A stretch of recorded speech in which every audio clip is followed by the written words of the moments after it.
You're taking children from more deserving parents. My sister exploded when she found out I was pregnant after fostering 2 kids. When I defended myself, my mom kicked me out.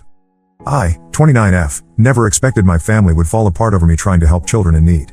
It all started 7 years ago, but I need to explain the full situation for everyone to understand what happened last week. When I was 22 and fresh out of college, I signed up with a local community center to be a mentor for at-risk youth. I was paired with Zoe, a 10-year-old girl whose mother Amanda, 34F, was struggling to keep a steady job while dealing with some personal issues. Zoe was bright but falling behind in school due to her unstable home life. We met twice a week for tutoring and activities. After 6 months of mentoring, Amanda called me late one night. She sounded exhausted and desperate. Her landlord had evicted them, and she couldn't find affordable housing. Amanda asked if Zoe could stay with me just for a couple of weeks until she got back on her feet. I lived in a small 2-bedroom apartment and had the space, so I agreed. 2 weeks turned into a month, then 3 months.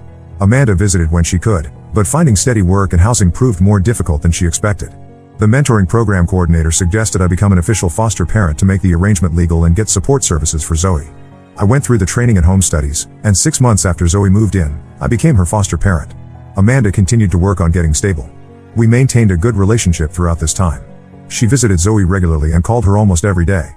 I never tried to replace Amanda. I made sure Zoe understood that her mom loved her and was working hard to bring her home. 5 years ago, when Zoe was 12 and I was 24, Amanda and I had a long talk. She had found steady work but her housing situation remained precarious, and she was concerned about pulling Zoe from the school where she had finally started to thrive. Together, we decided it would be best for Zoe if I became her legal guardian. This wasn't an easy decision for Amanda. I watched her sign the paperwork with tears streaming down her face. She did it because she believed it was best for her daughter. Life settled into a new normal. Zoe thrived in school, joined the debate team, and made friends. Amanda remained involved in her life, spending weekends with her when possible and calling regularly. I made sure they maintained their bond. Then, 2 years ago, Amanda contacted me again. She had given birth to a son, Ethan, but was struggling to care for him while working full-time. She asked if I would consider fostering him too, so the siblings could be together. After thinking it over, I agreed and brought 2-year-old Ethan into my home. I moved us to a 3-bedroom house with a yard, using money I had saved from my job as an accountant. Last year, I met Kevin, 31M, through work. We dated for several months before things ended mutually when he got a job offer in another state. What I didn't know when we broke up was that I was pregnant. I'm now 25 weeks along with my first biological child. My older sister, Megan, 35F, has been trying to have a baby with her husband for 9 years without success. They've gone through multiple rounds of fertility treatments, and each failure has been devastating for them. Megan always talked about becoming a mother. It was her dream since we were kids. When Zoe first came to live with me, Megan was supportive. She brought over clothes and toys, and sometimes took Zoe for weekend activities to give me a break. She was also welcoming when Ethan joined our family. But I noticed her visits became less frequent over time. She made excuses about being busy with work, but I suspected the children reminded her of what she couldn't have. 3 weeks ago, I called my family to share the news about my pregnancy. My parents were excited about their new grandchild. Megan's response was a flat congratulations before she changed the subject. After that call, Megan stopped responding to my texts and calls entirely. Last week, my mother invited the whole family for Sunday dinner. I arranged for a friend to watch Zoe and Ethan and went alone. Throughout the meal, my parents asked questions about the pregnancy. Was I feeling okay? Had I thought of names? Was the nursery ready? Each time the baby was mentioned, Megan would look at me with cold eyes before looking away. As we were finishing dessert, Megan asked why I even took in 2 foster children if I could clearly have real children of my own. The table went silent. I explained the circumstances, how Amanda had reached out for help, how I became a foster parent to provide stability for Zoe, how we later decided legal guardianship was best for her, and how Ethan came to live with me to keep the siblings together. Megan's face hardened with each word I spoke. She said it felt like I was flaunting my instant family in her face when she had been trying for years. She said it wasn't fair that I had 2 children fall into my lap when I wasn't even trying to be a mother, and now I was carelessly having a biological child too. The worst part came when she said it was cruel that I took 2 children from the foster system that could have gone to parents who deserved them more since they couldn't have their own kids. Her words hit me like a physical blow. I told her that while I understood her pain, my foster children weren't some prize to be given to the most deserving couple. They were children who needed a safe home, and their biological mother had specifically asked for my help. I told her that I was sorry for her struggles, but her infertility wasn't my responsibility, and I wouldn't apologize for providing a home for children in need. My mother, who had been quietly watching this exchange, asked me to leave. I gathered my things and walked out without another word. The next day, my mother called. She said I had been unnecessarily cruel to Megan, especially knowing what she'd been going through. She said I should apologize for hurting my sister's feelings. I sent Megan a text apologizing for the harshness of my words, but not for the content. I explained that I respected her journey and her pain, but I wouldn't accept blame for her struggles or let her characterize my relationship with Zoe and Ethan as taking children away from more deserving parents. Megan never responded to my text. My mother called again to say I was making things worse by doubling down instead of offering a genuine apology. Now I'm sitting in my kitchen, watching Zoe help Ethan build a tower with blocks, wondering if I handled this all wrong. Zoe keeps asking when we'll visit Grandma and Grandpa again, and I don't know what to tell her. I've always tried to do what's best for these children, but now I wonder if my family will ever accept our unconventional journey to becoming a family. Did I push too hard? Should I have been more sensitive to Megan's feelings? Or am I right to stand my ground on this issue? Update 1. It's been 2 weeks since the dinner disaster, and things have only gotten more complicated with my family. First, I want to thank everyone who commented on my original post. Your support helped me realize I wasn't wrong to defend my children and our family structure. Many of you shared similar experiences with relatives who viewed foster care through a selfish lens, and that helped me feel less alone. After sending that text to Megan and getting no response, I discovered she had blocked my number and removed me from all her social media accounts. I wasn't surprised, but it still stung. Last week was my 28-week anatomy scan, and my mother had previously agreed to come with me. 2 days before the appointment, she called to cancel. She explained that Megan was still too upset to even hear my name and my mother didn't want to make things worse by supporting me at the scan. She suggested I reschedule for when things calmed down. I didn't reschedule. Instead, I took Ethan with me to the appointment. The nurses at the clinic adored him, and he sat quietly looking at picture books while the technician performed the ultrasound. Watching him point excitedly at the screen when the baby moved made the absence of my mother and sister fade into the background. After the appointment, my mother texted asking how it went and whether I found out the baby's sex. I saw the message but didn't respond. What was there to say? That the clinic allowed a toddler to attend in her place? That a stranger showed more interest in my pregnancy than my own family? 4 days ago, my father called. He rarely gets involved in family disputes, preferring to stay neutral, so his call surprised me. He said my mother had told him about skipping the anatomy scan, and he wanted to check on me. He listened as I explained everything that had happened since the dinner, occasionally asking questions but mostly just letting me talk. When I finished, he said something unexpected. He thought Megan and my mother were wrong. He said providing a home for children who needed one was never something to apologize for, and while he understood Megan's pain, she had no right to make me feel guilty for my choices or my pregnancy. Then he offered to come stay with me after the baby is born, bringing his new wife Susan to help. They lived 3 hours away, and he suggested they could come for the first 2 weeks to help with Zoe and Ethan while I recovered. This was especially meaningful because my mother had originally volunteered for this role, and her withdrawal left me scrambling for postpartum support. Yesterday, I received a message from Megan's husband, Tom. He said Megan had been inconsolable since our argument and had started seeing a therapist. He wasn't asking me to apologize. In fact, he admitted that Megan's words at dinner were out of line. He simply wanted me to know she was getting help, and he hoped someday we could repair our relationship. I responded, thanking him for reaching out and saying I was glad Megan was getting support. I explained that while the door remained open for reconciliation, it would need to include respect for my children, all 3 of them, and recognition that Zoe and Ethan are not consolation prizes for infertile couples but children who deserve safety and stability.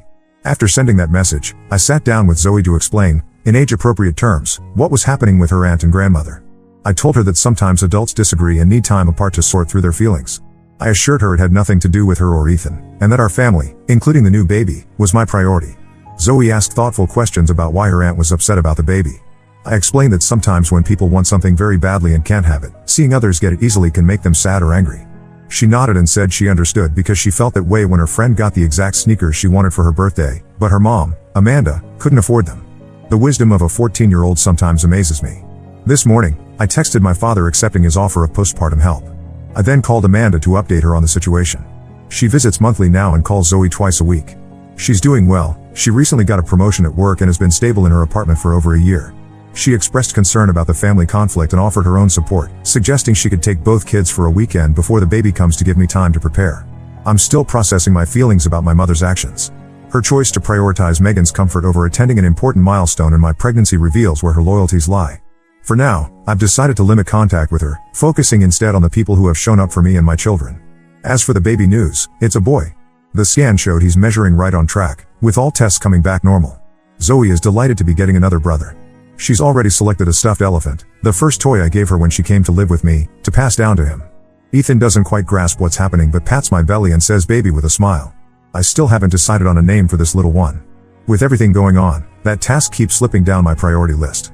I have about 12 weeks to figure it out, so suggestions are welcome. Thank you again for your support. It means more than you know. Update 2. It's been 3 months since my last update, and the baby is now 3 weeks old. So much has happened, and I've been wanting to post an update, but newborn life makes everything else take a back seat. First, the birth. Alexander James, we're calling him Alex, arrived 2 weeks early, weighing 7 pounds 2 ounces. Labor was straightforward but exhausting, 14 hours from start to finish. My father and Susan arrived the day before I went into labor, almost as if they sensed the timing. They took charge of Zoe and Ethan while I was in the hospital, bringing them to visit once Alex and I were settled. Zoe's reaction to her new brother was everything I could have hoped for. She held him with careful hands, her face a mixture of awe and pride. Ethan was more interested in the hospital bed controls than the baby, but he did pat Alex's head and declare him tiny, which I'm counting as a win. Amanda visited us in the hospital too, bringing handmade blankets for the baby. She sat with me while Zoe showed her the baby, and later told me how proud she was of the young woman Zoe is becoming. These moments of connection across our unconventional family bonds mean the world to me. Now, the situation with my sister and mother. My mother texted when she heard I was in labor, asking which hospital I was at. I didn't respond until after Alex was born, sending only a brief message with his birth stats and a single photo. She replied asking when she could visit. After discussing it with my father, I told her I wasn't ready for visitors beyond immediate support people. This led to a barrage of texts about my cruelty in keeping her from her grandson. She claimed I was punishing her for siding with Megan and that family should come together when a new baby arrives. My father stepped in and told her to back off, saying I needed space and time to recover without additional stress. A week after coming home from the hospital, a large package arrived addressed to Alex. Inside was an expensive bassinet and several newborn outfits. The card was signed from Megan and Tom. No note, no message, just their names. I called Tom to thank them for the gifts. He sounded surprised to hear from me and said the bassinet had been Megan's idea. When I asked if she wanted to speak with me, he hesitated before saying she wasn't ready yet. I told him I appreciated the gesture and that the door remained open when she was ready to talk. 2 days later, my mother showed up unannounced at my house. I was alone with the baby, Zoe was at school, Ethan was at his playgroup, and my father and Susan had gone grocery shopping. She rang the doorbell repeatedly, waking Alex who had just fallen asleep after a feeding. When I opened the door, she pushed past me into the house, heading straight for the living room where the bassinet was set up. She picked up Alex before I could stop her, cooing about finally meeting her grandson. I stood frozen, torn between not wanting to create a scene that might upset the baby and the violation I felt at her intrusion.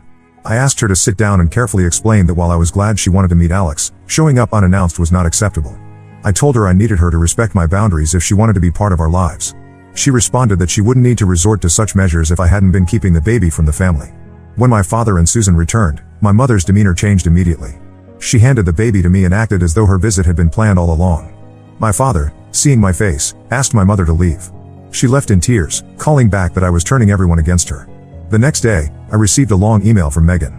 She said her therapist had encouraged her to write down her feelings but had advised her not to send the message. She decided to send it anyway. The email alternated between apology and accusation, acknowledging her words at dinner were hurtful, but also reiterating that my ease at building a family felt like a personal attack on her struggle. The final paragraph revealed she and Tom had been approved as foster parents and were expecting their first placement next month. She wrote that her therapist had helped her see that her anger toward me was misplaced, and that working within the foster system herself might help her heal. She closed by saying she wasn't ready to see me or the baby yet, but hoped someday we could rebuild our relationship. I responded congratulating her on the foster parent approval and wishing her well with her first placement. I shared some insights from my early fostering days that might help her, and told her I was open to talking when she felt ready. I haven't heard back. My father and Susan stayed for 3 weeks instead of the plan 2. Their help was invaluable. They kept the household running smoothly, made sure Zoe and Ethan maintained their routines, and gave me precious moments of rest between feedings. When they left, I felt prepared to handle things on my own. Amanda has increased her visits, coming twice a month now. She offered to take Zoe and Ethan for a full week during the summer to give me a break with just the baby. Zoe is excited about this plan, especially since Amanda recently moved to an apartment complex with a pool. As for me, I'm adjusting to life with 3 children. The night feedings are exhausting, but watching Zoe read to her brothers while they listen with rapt attention makes the fatigue worthwhile. Ethan has appointed himself mommy's helper and solemnly brings me diapers, whether needed or not. The situation with my mother and sister remains unresolved, but I've found peace in focusing on the family we've built here in this house. The path to motherhood wasn't what I expected, but looking at my 3 children, I wouldn't change a thing. Update 3, it's been 6 months since my last update, and Alex is now a chunky, cheerful 9-month-old who recently started crawling and getting into everything. Life with 3 kids keeps me busy, but we've fallen into rhythms that work for our household. The biggest news is that Megan and I have cautiously begun rebuilding our relationship. 3 months ago, she sent a text asking if we could meet for coffee, just the 2 of us. I arranged for Amanda to watch the kids. She's become my most reliable support person, and met Megan at a cafe halfway between our homes. The first 10 minutes were awkward, with conversation limited to the weather and her new haircut. Then she pulled out her phone and showed me a picture of a 5-year-old boy named Marcus. Her first foster placement. Megan's face transformed as she talked about Marcus. She described his love of dinosaurs, his struggle with reading, and his nightly routine of checking under the bed for monsters. She spoke about the challenges too, his nightmares, his initial distrust, the meetings with social workers and biological family. Then she said something that showed how much she'd grown. I didn't understand before. I thought fostering would be about filling a void in my life.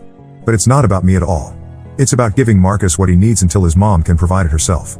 I nodded, recognizing the journey she'd taken to reach this understanding. She continued, explaining that Marcus's mother was working hard on her sobriety and job stability, with the goal of reunification within the year. Megan's voice cracked as she admitted she would miss Marcus terribly when he went home, but she believed supporting that reunification was the right thing to do. Then came her apology. She said she had been wrong to suggest I had stolen children from more deserving parents or that my fostering journey somehow diminished her pain. She acknowledged that her infertility had consumed her to the point where she couldn't see beyond her own grief. Fostering Marcus had opened her eyes to the reality that children in the system aren't there to solve adult problems. They're there because they need safe temporary homes while their families heal. I accepted her apology and offered my own for the harshness of my words during our argument. We spent the next hour sharing experiences, the challenges of middle-of-the-night uncertainties, the joy of reaching a child who's built walls, the complex emotions of supporting connections with biological family. For the first time in years, we connected as sisters rather than adversaries. Before we parted, Megan asked if she could meet Alex and reconnect with Zoe and Ethan. We arranged a park playdate for the following weekend, including Marcus. The kids took to each other immediately. Ethan was fascinated by Marcus's dinosaur knowledge, while Zoe appointed herself guide to both younger boys. Megan held Alex, marveling at how much he'd grown since the single photo she'd seen of him as a newborn. Since then, we've had monthly family gatherings. The relationship is still healing, there are moments of tension when old hurts resurface, but we're moving forward. My relationship with my mother has been more complicated to repair. After her unannounced visit, I sent her a letter outlining clear boundaries, no surprise visits, no undermining my parenting decisions, no disparaging comments about our family structure. I made it clear that respecting these boundaries was non-negotiable if she wanted to be part of our lives. 2 months passed without response. Then a card arrived in the mail containing a brief note. I miss my grandchildren. I'm ready to listen. We started with short, supervised visits. She was stiff at first, clearly measuring her words, but gradually relaxed as she saw I wasn't looking to punish her, just to establish healthy boundaries. Last month, my mother attended Zoe's school play. Afterwards, she hugged Zoe and told her how proud she was. Later that evening, she pulled me aside and admitted she had been wrong to choose sides between her daughters. She said seeing how well all 3 children were thriving under my care had made her realize what truly mattered. Our relationship remains a work in progress, but it's improving. Amanda continues to be a steady presence in our lives. She recently started dating someone new, and last month she brought him to dinner at our house. Watching her introduce him to Zoe and Ethan was a powerful moment. She was confident in her role as their mother, even while acknowledging my place in their lives. This journey has taught me that family isn't about competition but collaboration. Zoe turned 16 last week. As we prepared for her birthday dinner, she asked if we could talk privately. She said that after much thought, she wanted to make our family connection official through adoption. We discussed this possibility over the years, always with the understanding that it would be her choice, when and if she was ready. Hearing her say she was ready brought tears to my eyes.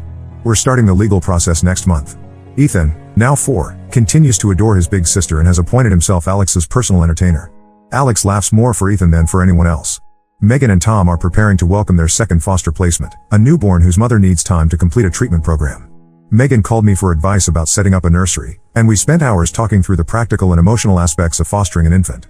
Marcus continues to thrive in their care, with reunification now planned for next spring. This journey has been full of unexpected turns.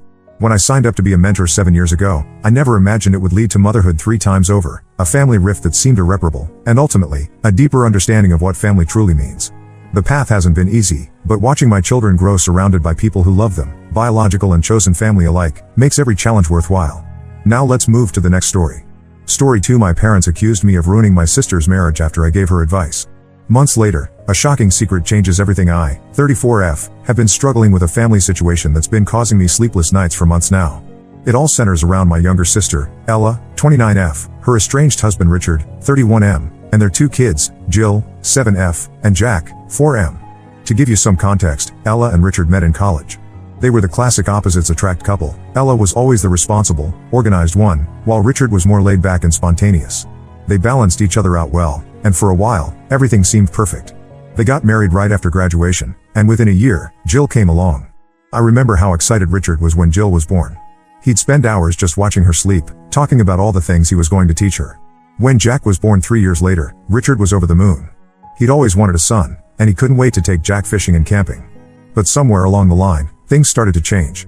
Richard got a new job that required more travel, and he seemed to be away more often than not. Ella was left juggling 2 young kids and a full-time job of her own. The strain started to show in their relationship. About a year ago, Ella called me in tears. She'd found messages on Richard's phone that suggested he might be having an affair. When she confronted him, he denied it at first, but eventually admitted to an emotional connection with a coworker. He swore nothing physical had happened, but the trust was broken.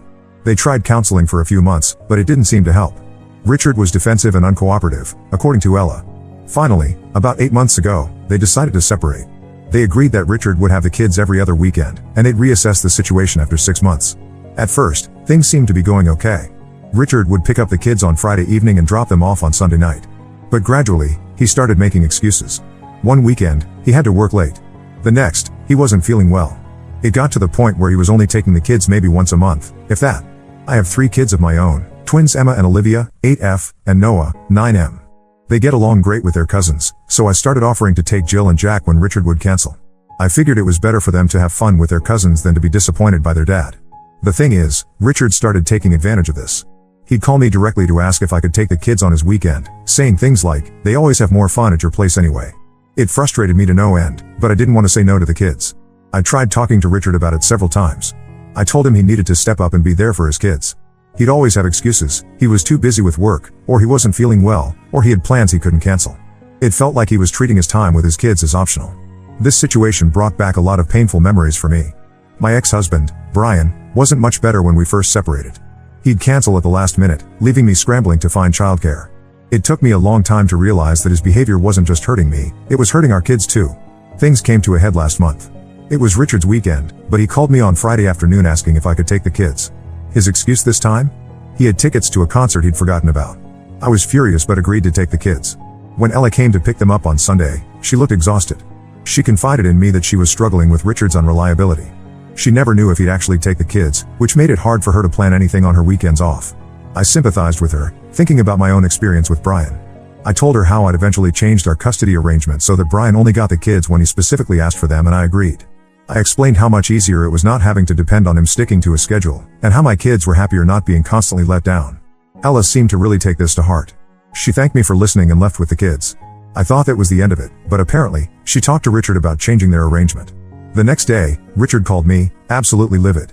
He accused me of trying to turn Ella against him and take his kids away. I was shocked. I hadn't told Ella to do anything. I just shared my own experience. I tried to explain this to Richard, but he wouldn't listen.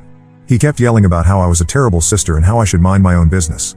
Finally, I'd had enough and snapped back at him. I told him if he wasn't such an unreliable father, Ella wouldn't be considering changing things. Now my family's divided. My parents are siding with Richard, saying I shouldn't have interfered. They've always had a soft spot for Richard, ever since he helped Dad renovate their kitchen a few years ago. My brother thinks I did the right thing. He's never been Richard's biggest fan, especially after Richard forgot his birthday 2 years in a row. Ella's thanked me for opening her eyes, but now she's getting pressure from our parents to leave things as they are. They keep saying that Richard's just going through a rough patch and needs support, not criticism. I'm starting to wonder if I overstepped. Should I have kept my mouth shut about my own experience? Am I the asshole for indirectly causing this family drama? I can't help but think about Jill and Jack in all of this. Jill's old enough to understand that her dad keeps canceling on them, and I've seen how disappointed she gets. Jack's still too young to really grasp what's going on, but he's started asking why they don't see their dad as much anymore. Part of me feels like I need to step back and let Ella and Richard figure this out on their own. But another part of me wants to fight for those kids, to make sure they don't grow up feeling like their dad doesn't want to spend time with them.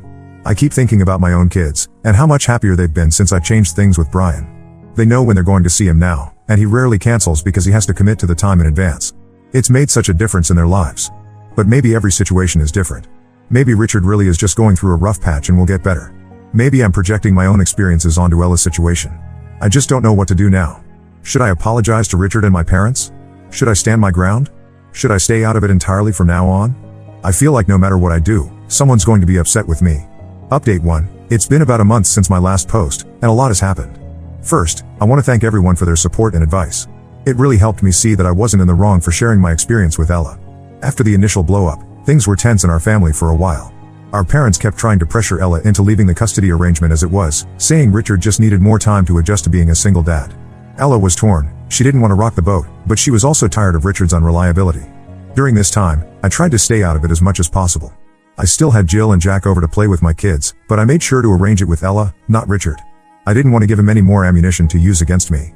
One weekend, when the kids were over, Jill asked me why her daddy didn't want to spend time with them anymore. It broke my heart.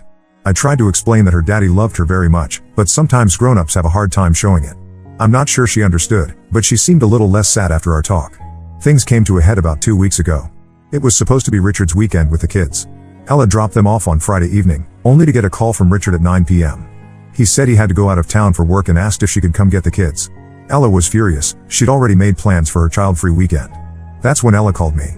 She was in tears, asking if I could take the kids for the night. Of course, I agreed. When she dropped them off, Jill was crying, asking why her daddy didn't want to spend time with them.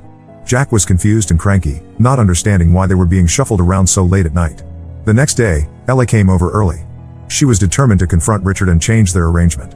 She asked if I'd watch the kids while she went to talk to him, which I agreed to do. While Ella was gone, I tried to keep the kids distracted. We baked cookies, played board games, and even started a pillow fort in the living room. But I could tell they were worried. Jill kept asking when her mom was coming back, and Jack was more clingy than usual. Ella was gone for hours. When she came back, she looked drained but relieved. She told me that she and Richard had a long, difficult conversation. Richard initially tried to defend himself, saying work was just really busy right now. But Ella stood her ground.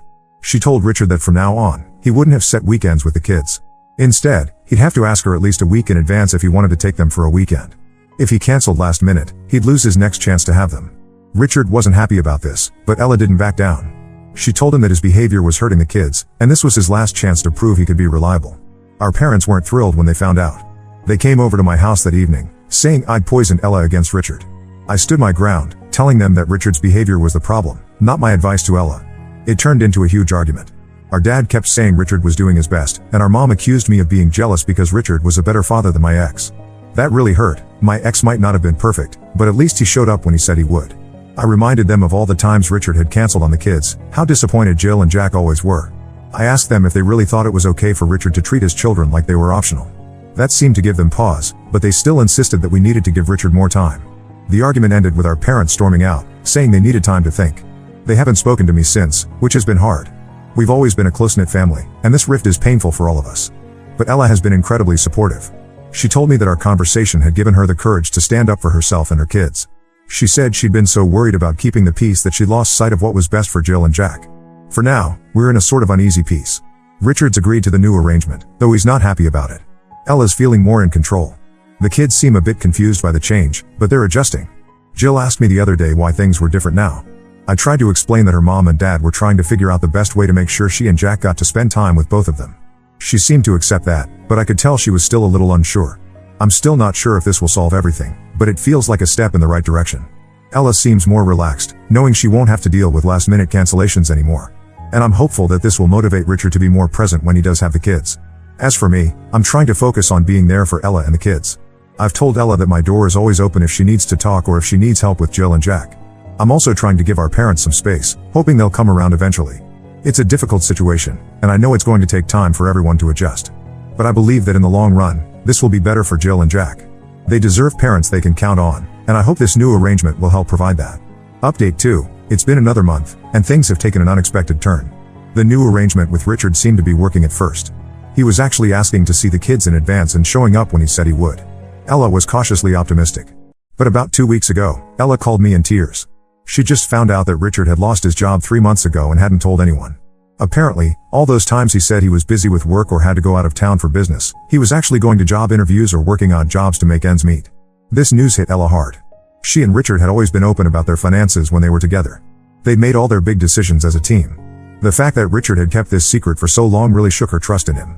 Ella was conflicted. On one hand, she was angry that Richard had lied to her and the kids. On the other hand, she felt guilty for being so hard on him when he was struggling. She asked me what I thought she should do. I advised her to talk to Richard calmly and get the full story before making any decisions. Ella agreed and arranged to meet with Richard the next day. Their conversation revealed a lot. Richard admitted that he'd been too ashamed to tell anyone he'd lost his job. He'd been trying to find a new one before anyone found out, but it was taking longer than he expected. He said he'd been canceling on the kids because he couldn't afford to take them out or buy them food when they were with him. This revelation put a lot of things into perspective. Richard's behavior, while still not excusable, at least had some explanation now. It made me think about how pride and shame can sometimes drive people to make poor decisions. Ella was upset that Richard hadn't been honest with her, but she also understood why he'd kept it secret. They talked for hours, trying to figure out a way forward. In the end, they came to a new agreement. Richard would still have to ask in advance to have the kids, but Ella would be more flexible with the schedule. She also agreed to help out financially when the kids were with Richard, at least until he found a new job. When Ella told me about this, I was surprised but proud of her for being so understanding. However, I also warned her to be cautious. I suggested she ask for proof of Richard's job search efforts to ensure he wasn't taking advantage of her kindness. Our parents, when they found out, had a complete change of heart. They went from criticizing Ella for being too harsh on Richard to criticizing her for being too lenient. They insisted that Richard was just making excuses and that Ella shouldn't trust him. This led to another family argument. Our parents accused me of manipulating Ella again, saying I should have encouraged her to be stricter with Richard. I stood my ground, telling them that Ella was an adult capable of making her own decisions. The argument ended with our parents declaring that they were washing their hands of the whole situation. They said they wouldn't be offering any more advice or help unless we came to our senses. This whole situation has made me reflect on how quickly we sometimes judge others without knowing the full story. While I still think Richard should have been honest from the beginning, I can understand how difficult it must have been for him to admit he'd lost his job. For now, Ella and Richard are trying to make their new arrangement work. The kids seem happier now that they're seeing their dad more regularly. Richard's been more engaged when he has them, probably because he's not constantly worried about them finding out his secret. I'm still here, supporting Ella as best I can. I've offered to help out with the kids whenever needed, and I'm keeping a close eye on the situation to make sure Richard doesn't take advantage. It's a complicated situation, and I'm not sure how it will all turn out. But I'm hopeful that this honesty and cooperation between Ella and Richard will lead to a better situation for everyone, especially the kids. Update 3, it's been 2 months since my last update, and I'm still trying to process everything that's happened. Things have taken a turn that none of us expected. About 3 weeks ago, Richard called Ella in a panic. He'd finally landed a job interview for a great position, but it was scheduled for the weekend he was supposed to have the kids. He begged Ella to switch weekends with him. Ella, wanting to support Richard's job search, agreed.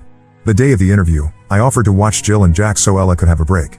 Everything was going fine until about 3 p.m. when I got a frantic call from Ella. She'd just received a call from the police. Richard had been in a car accident on his way to the interview.